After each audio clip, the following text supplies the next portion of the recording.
बच्चों, कैसे हैं आप सब। आई होप आप लोग बहुत अच्छे होंगे और अपनी अपनी तैयारियों में लगे हुए होंगे। 16 तारीख के विज्ञान के पेपर के लिए आपको कुछ क्वेश्चन बताना चाहती हूँ इन आंसर के सहित।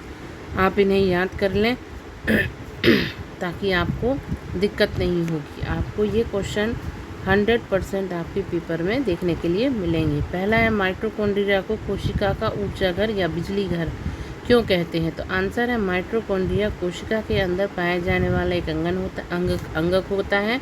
ये तो सभी को पता है।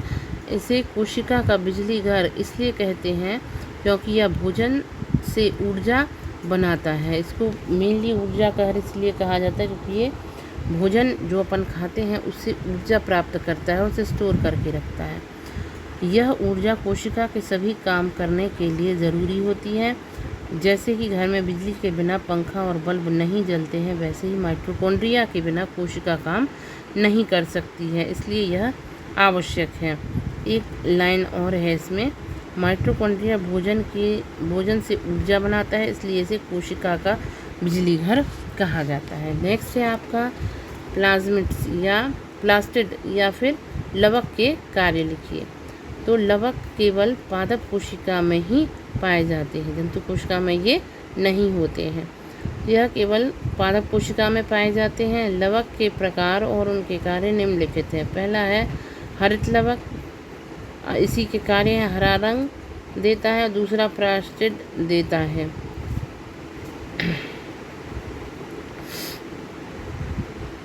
दूसरा है लवक केवल पादप कोशिका में ही पाए जाते हैं। लवक के प्रकार होते हैं हरित लवक,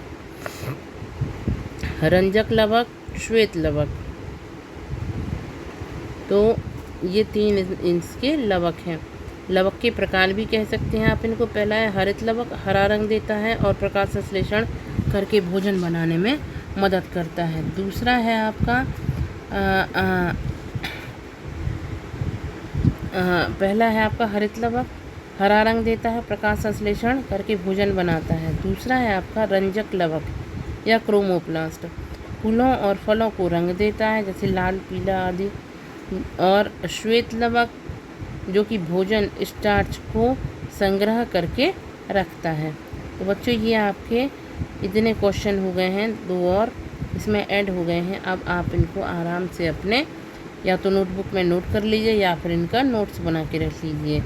आगे आपको यही काम आएंगे। तो बच्चों, all the best, bye bye.